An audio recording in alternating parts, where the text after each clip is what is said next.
देखो parliament rules and procedure बही रे स्पष्ट भाव में उल्लेख अच्छी एवं 1968 मसीह ओडिशार जो चर्चा होता है संपर्कित से स्पष्ट उल्लेख अच्छी जे महामहिम राज्यपाल बा राष्ट्रपति अभिभाषण समय कौन असंजत बा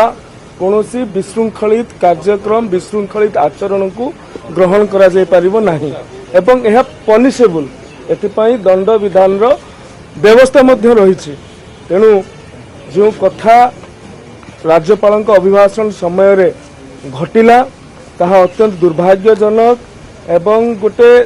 दायित्ववान विरोधी दल पाखरु यह केबे भी आशा करा जाए नहीं। यदि विरोधी दल दायित्ववान हेई नथिबे आउ का इशारा रे चालुथिबे तेबे निज बुद्धि विद्या लगौ नथिबे तेबे एमिति कथा करिवाटा तांको पाखरु आशा करा जिवो। तेणु